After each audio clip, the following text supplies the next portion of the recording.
Welcome everyone, thank you for joining me. Got an experience I'm about to read today. This one is from a lady called Demi on the endurf.org website. And this is Demi's experience.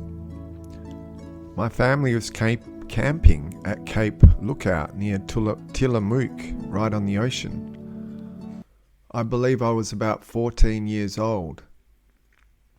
I'd met a girl from another family camping there who was my same age, and we were playing in the ocean together.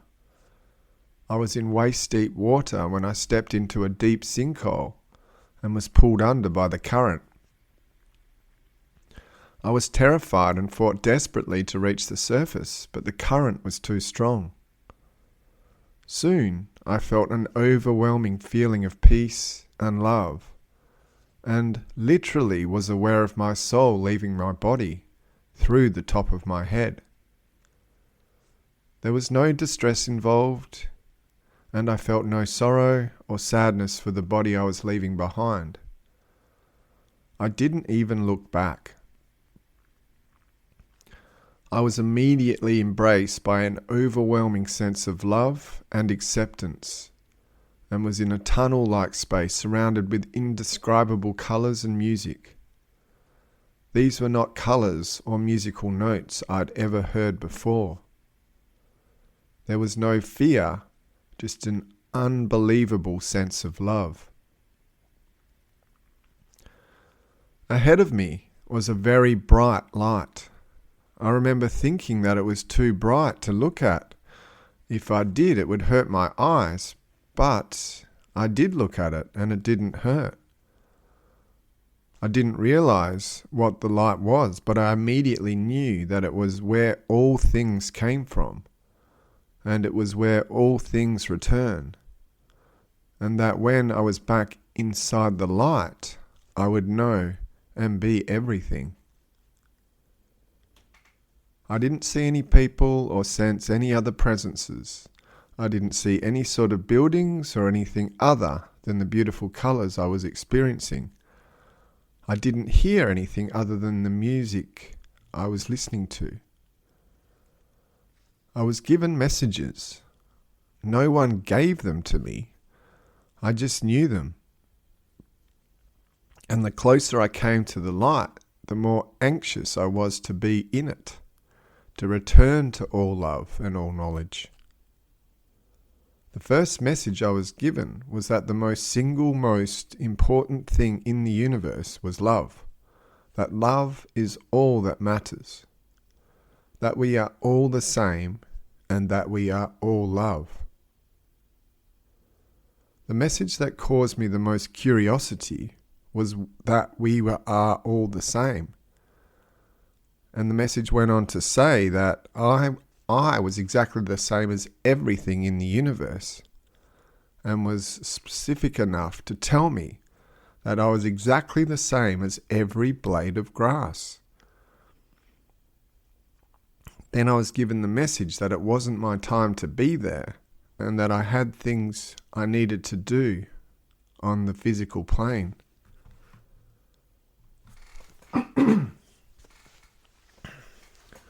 I was upset by this news because it was the most indescribable, loving, and all-encompassing feeling I'd ever had, and didn't want to return to Earth.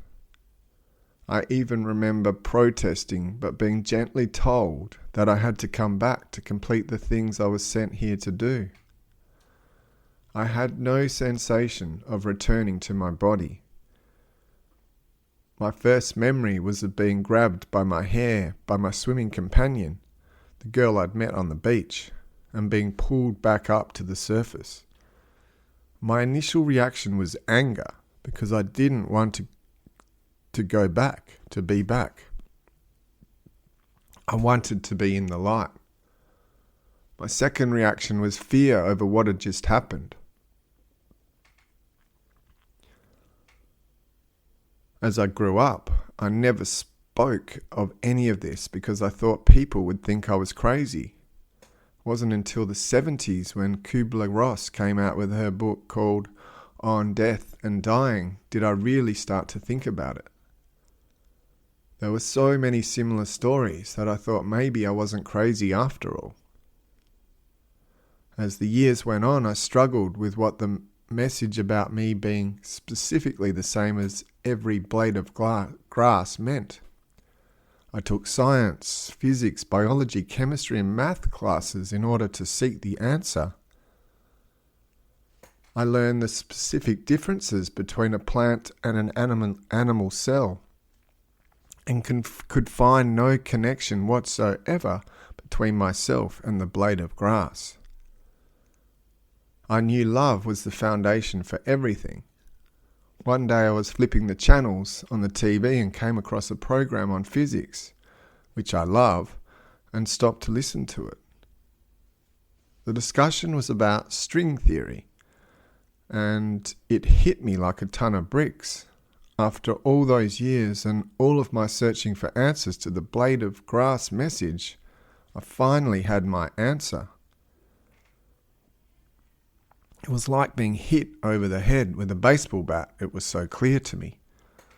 When I was in college, one of the great physics findings was the discovery of quarks.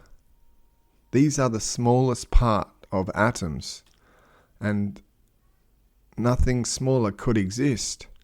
But I had this profound feeling that if a quark could be discovered and measured on any level, then it had to be divisible, and that there had to be something inside of them. The TV program explained that inside every quark are thousands, if not millions, of strings, which are pure energy. They are different shapes, closed like rubber bands, or open, and the shape and the vibration of the strings inside the quarks, which are inside the atoms, determined if something was going to be a rock, an elephant, a person, or a blade of grass. That was my answer. I knew that we were all made up of energy.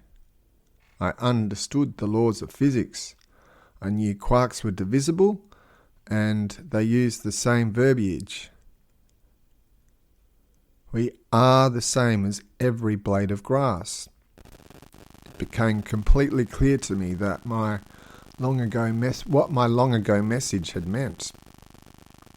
And even though I'd always accepted and known that everything was the same, now I knew why. Plant and animal cells are totally different. In all my searching for answers in my classes, there was never an explanation to me until then. I'm reading a near-death experience book called Dying to Be Me. The experience is so similar to mine in so many ways. Most importantly, the unbelievable and indescribable feeling of love and being literally part of everything, that it brought it all back to me. I've certainly never forgotten any of my experience, but this book really made me remember the specific experience and love. It wasn't just that I felt unbelievable love. I was unbelievable love. God is love, and that God was within me and within all of us. I am not a religious person because of my experience. To me, the answers do not lie in any organized religion. I know that every society, no matter how remote or how primitive, all recognize a higher power, whether it be a tree, a rock, a waterfall, or the ceremonies in organized religion. To me, the answers lie within us. But even this knowledge, and even with having actually been on the other side and gaining such knowledge, I still live in the human form, and it is far too easy to get caught up in life's events. I saw this website in the book I'm reading and literally closed the book and went to this site to share my story. What happened to me is real. It is inexplicable. It is the most amazing experience I'd ever had or ever will have while on this physical plane. But I know it's real because I was there, if only for a few moments. I know that similar experiences are different for different people, but I also know that there are enough similarities and shared experiences that it's all real. I know it's real because I was there. My goal for myself is to remember it all, to share with those who are open to it or are interested in it. That's the end of Demi's experience, so I'll go back through it and throw in a few of my own thoughts and give it a bit of commentary. So Demi says she's about 14 years old and she is swimming in the ocean with a friend she's just met, and finds herself suddenly pulled under by a current. And as you would do, you start to panic, you'd start to fight a little bit, start to get a little bit desperate, trying to get back up to the surface to breathe some more air. But she is being pulled under by this rip or current or whatever it is, and she finds it's just too strong for her. So just reading that from an Australian perspective and hearing how so many people do struggle in the ocean and drown. What I've always been told, if you ever find yourself in this situation, is don't struggle. Just let the current take you out as far as it wants to. You, I guess, if it's pulling you under, you are going to fight. But if you're in one of those currents that is pushing you back out towards, the ocean, away from the shore, you just let it. You just go with it. You don't try to fight it. You just let it take you out, because eventually that current runs out of energy and stops pulling you, and then you swim back in around it. So you let it pull you out, and then once it's stopped pulling you, you can swim back in around it. But anyway, I digress. So this is Demi's moment where she finds herself leaving her body. So she's drowning. She then finds herself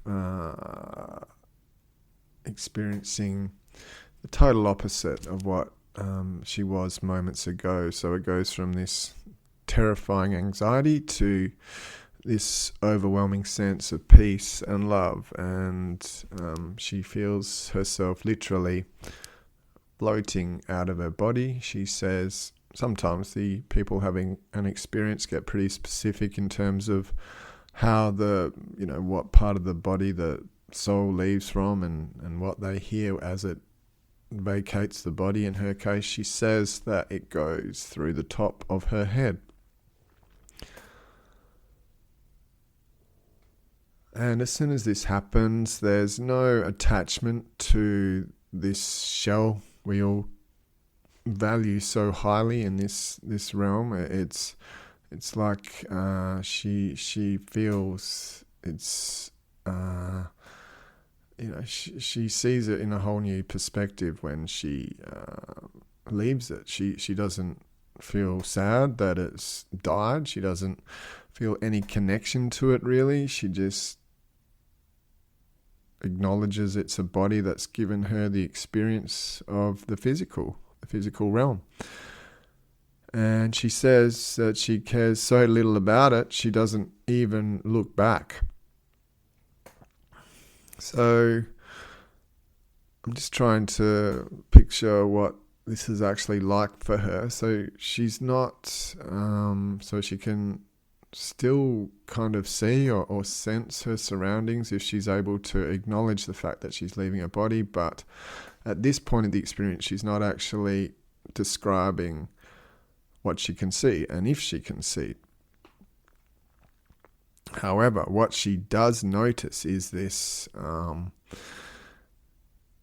rather than what she's sensing in terms of seeing or hearing, the first thing she kind of picks up is this overwhelming sense of love and acceptance and blissful state. And from there it sort of branches out into more human type sensations, because she jumps from describing this love to describing this space she's in, this dimension she's in, which is filled with indescribable colours and music that she's never come across on Earth before. And this is just a blissful state where there's no negative emotions or fear or stress or any hardships at all. It's just a dimension of pure, unbelievable love. Usually this is what happens when the person having the experience reaches this pinpoint of light that is slowly coming closer towards them in the distance. But for her, it's just happening in the tunnel. She's getting this incredible loving vibration within the tunnel, and then she sees the light. So she doesn't have to wait to enter the light to get to this state. It's there for her pretty much straight away. So while she's in this tunnel, this bright light that so many people having a near-death experience see, it slowly starts to get closer and brighter, and it's of such immense brightness that she feels like, if she was in the physical realm, she would have to shield her eyes and wouldn't be able to look at it. She's a little bit confused by this light, though.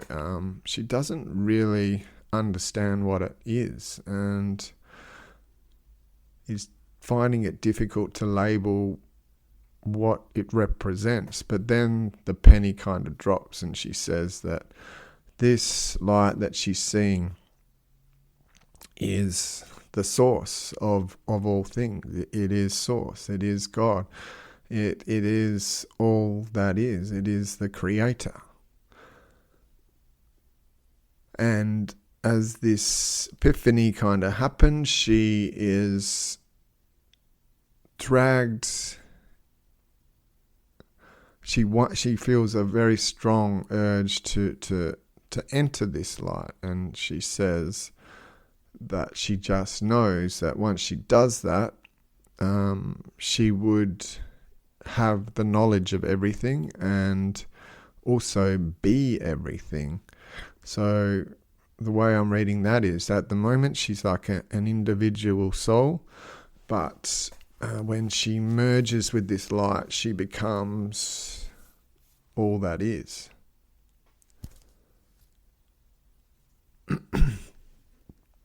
Then she sort of goes in another direction in describing this experience in terms of explaining what she didn't see in this experience, and this is, I guess, from her own perspective, different from how she has experienced her near-death experience compared to what other people have. So she says she didn't see any spiritual guide, she didn't see any other souls, she didn't sense any other presences, she didn't get this tour of magnificent landscapes or other planets or of the universe, or see spectacular buildings, or get to travel around the world or anything like that. So it sounds like her experience is very non-physical. It's very different to how we experience life on Earth, because everything she is experiencing is foreign to her. It's not something that we see in this physical dimension, and that's fine. I'm on board with that. So the way she's communicated to is also a little bit different. I found it a little bit difficult to understand this paragraph because she starts off by saying, I was given no messages, but then the next sentence says, the first message I was given was. So, yeah, I don't know. It's difficult to understand, but I'll go through it again anyway. So she says she was given no messages. It's like no one telepathically communicated with her. No one was there to explain to her what was happening. For her, it was more like just an instant knowing. Like she sort of has a question pop into her head and then the answer just instantly comes. And it's not like it's coming from another source. It's like the way I'm understanding this anyway. It's like she's giving herself the answers, if that makes sense. And there's no one else there to explain it. She just kind of knows the answer to everything, which is aligned, I guess, with some experiences when they say when they cross over, they have all this intense wisdom and knowledge suddenly poured onto them. And this is, I guess, just another way of explaining that. So she says the first message, and I guess I could read that the way I'm interpreting anyway. She could say the first sort of thought I had as to what this was all about, or my first internal dialogue, she says. And she says, okay, so I'm kind of picturing, okay, she's thinking, okay, so what is this place? What is this universe? And the answer she's given is that the single most important thing in the universe is love. That love is all that matters, and that we are all the same, that we are all love. And the way this is explained to her, or she explains to herself, is that she is the same as everything in the universe. And that means everything in this physical realm is made up of the same thing, whether it's a cat, a dog, a plant, a blade of grass, a human being. At its core is what it's all made of, the same stuff. So I like the way this experience is explaining a little bit of the physics of how everything is made, including atoms and all that. And that's great. It gives us a better understanding of, of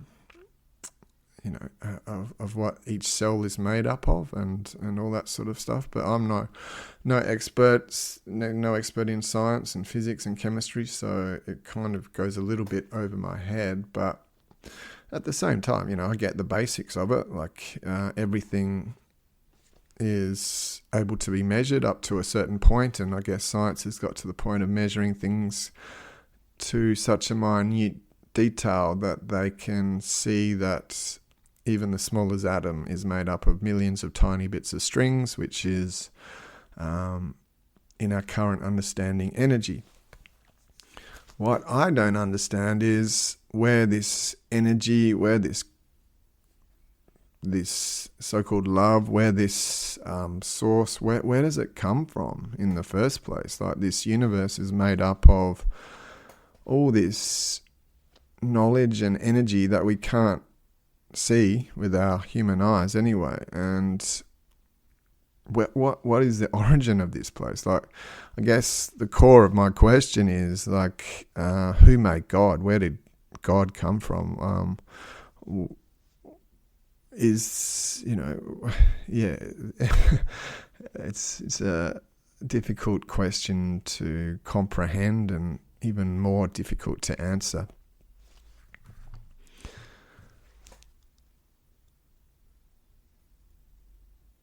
But I guess if we read enough of these experiences, we get to know that this source, this energy, this creator, this consciousness, this universal intelligence, whatever you want to call it, is seemingly what we in this physical realm can compare to love. And aren't we lucky if this is truly what the universe is made of, and this is truly what the universe's intent is, to experience love in various dimensions, whether that be physical or spiritual. That's a pretty fortunate state we find ourselves in, because obviously the universe could be made of things less desirable, and if that is the core of everything that is, well, then it kind of makes sense, doesn't it? It's this core of everything that is has created this universe to experience it itself, and seemingly the messages that come through are that it is love, and it wants to experience love in different realms, and that includes this very planet we're on now. And obviously there's a lot more than just love on this place. There's the opposite of love. There's fear, there's hate, there's all those negative emotions. But I guess you can look at it a few ways, and you can think, well, there's all these negative things happening on this planet, but there's also, and that gives the source, the energy of everything that is, the opportunity to experience that which it is not. So if it's love, it's able to come here and experience everything that it isn't. And because of that, it gives the source, or us, a perspective on what love actually means. And by putting itself in an environment that isn't always love, you get to truly understand what love actually is. And that is kind of one way suffering and the challenges and the darkness of this place can be explained. So Demi's having this experience as a 14-year-old kid. She's obviously in this other realm. She's confused. This experience happened in the early or mid 1960s, before it was a common occurrence. So she's got no, and plus she's a kid, so she's got no real understanding of what she's going through. But she's just given this message here that everything is love, that we are all love at our core. And our physical makeup is no different from all other beings in this planet, whether they're alive or not. So it could be a rock, or a tree, or a human. We're all made of the same thing. And this experience is great for us to understand a little bit more of our physical realm, but what it doesn't really go into in depth, apart from touching on it at the start, is like what a soul is, how we end up in here. Do we choose the body we come into? What actually happens when the soul crosses over? So, these questions are the ones I'm interested in, but it's good to have an experience that is delving into this physical realm and giving us a better understanding of what it actually is in terms of made of, and how this spiritual story aligns with scientific developments in terms of us as a species understanding what everything's made of from a physical perspective. And I like this story because it kind of merges those two, the science and the religion, and sees how it's like this story sort of is explaining all that from a spiritual perspective, but also drawing on scientific knowledge to give us a more complete picture of the world we live in. And of course, this state, this dimension she's in, this loving place, is goes on to give her this message. She gets this intuition that this is not her time and she needs to come back to Earth to complete the mission that she came here to do. And as it always is, it's devastating information.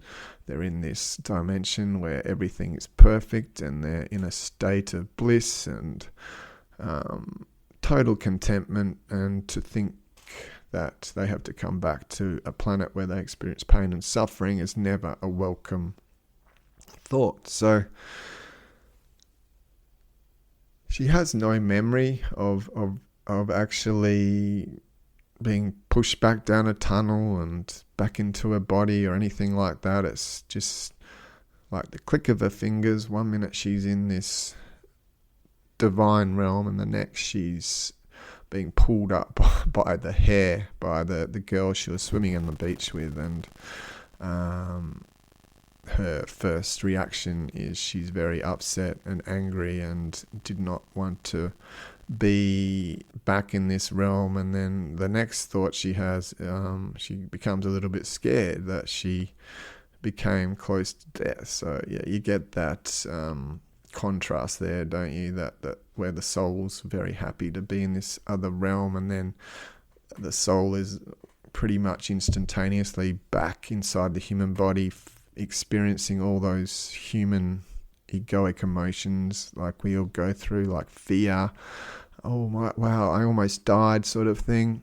And yeah, you can see how this transition it's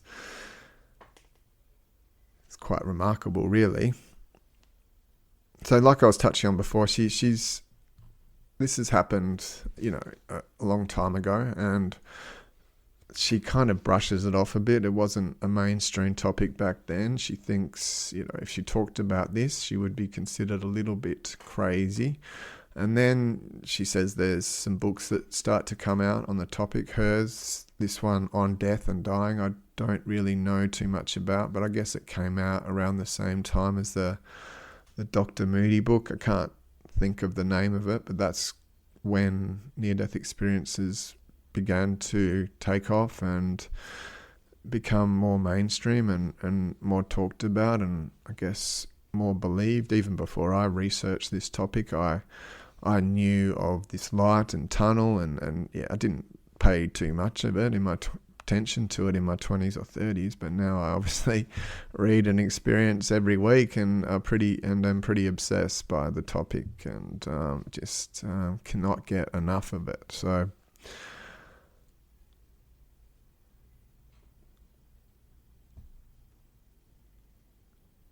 yeah, she's struggling with what's happened to her. She's not quite sure how to label it, but there are some books and people coming out talking about it a little bit more publicly, which is giving her a little bit more belief in her experience and a bit of better understanding as well. But the bit she's really stuck on, the bit that really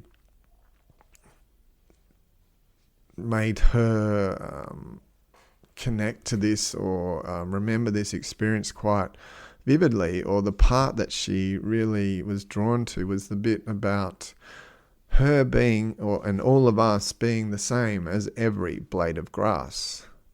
So she goes on this huge search. She searches, biology, chemistry, physics, maths, and just can't find the answers. So she obviously spends years actually trying to understand what has happened to her, and her education isn't really giving her the answers that she needs. She says she learns about these animal cells and plant cells and how they're so very different, and she just can't understand how her physical makeup is the same as a blade of grass. But however, one day she is watching a TV show and they start talking about the string theory, and then the discovery of quarks, which I've never heard of, by the way, but these are apparently the smallest part of the atoms, and I guess quarks are the actual strings of energy within the atoms, and scientists are able to measure these strings, and they're vibrating, and that's what gives everything its shape. And yeah, look, I've heard these talked about in these experiences before, that this whole physical universe that we are a part of is just lots of little strings of energy vibrating at certain frequencies to give us the illusion of the world we live in. So you can see why people say this world, this physical universe, is an illusion, especially when you look at it like that everything is just a little bit of energy vibrating at a different rate, and that makes it appear to be a table or a computer or mobile phone, or a plant or whatever it is, or even yourself, because that's exactly what you are. You're just trillions of vibrating balls of energy or strings of energy that make you look like you do, and other things appear the way they appear. So I guess that's one reason why people label this experience as a bit of an illusion. And then she's watching this show, and then the penny drops. Of course, she sees that that is why she is the same as a blade of grass, because it's just vibrating energy within those atoms, the same as what is vibrating in her cells, and the same as what is vibrating in this whole physical universe. It's just energy vibrating at a set rate, and that's what gives it its physical appearance. Just like, I guess, when you spin a bicycle wheel around, if it's stationary, you just see the spokes and the space between them, but when you spin it around, the whole wheel can look solid. That's one analogy anyway. And that is the same for everything that is in this whole realm.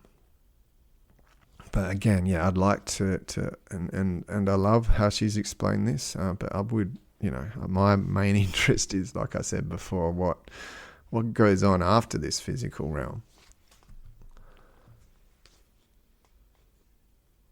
So she just sort of finishes off here by saying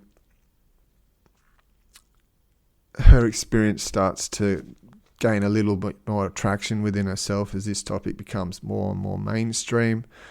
The bit that she connects to when she reads these other experiences and can relate to her own experience is the love that she went through, the understanding that God is love and that God is within you and me and all of us. And this is the part that she finds is the basis behind so many other experiences, including her own, and the message that a lot of these NDEs come back with. She says that it didn't set her down a spiritual or religious path. She just has this understanding that all humans, no matter how advanced, how remote, how primitive, they all have some kind of spiritual beliefs. They all recognize a higher power, and they all pretty much have an organized religion in no matter where they are or what they come from. It's just they all take slightly different forms.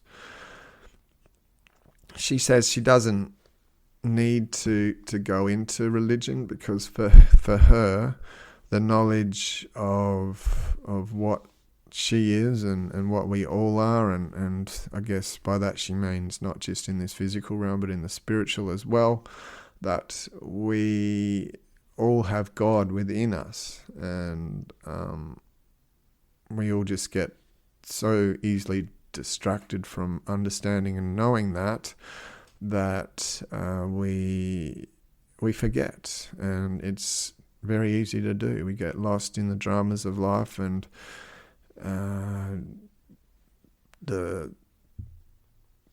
the challenges that life throws at us throw us off course from truly remembering or understanding what we are. But for her, she just finishes here by saying it's the most amazing experience she's had or ever had. It was the most real. It was by no means a hallucination. It definitely happened, and she's very grateful for it. And she says her goal in life is just to keep this front and center now, to remember it at all costs and to share with everyone, including you and me, exactly what happened, and hoping that it is received with an open mind and they're able to connect with their story and hopefully remind them of what their true essence is. So I think I'll wrap it up there. Thank you for listening. Thank you for getting through to the end. I hope my commentary helped explain it a little bit more, but you got to remember this is just my perspective, and always go with what I read initially if you want the truth of this person's experience, and you can make your own mind up. But mine's just another opinion and perspective, and I'd like to remind you that yours is always much more important. So thank you for listening. I love you all, and I will talk to you next week. Goodbye.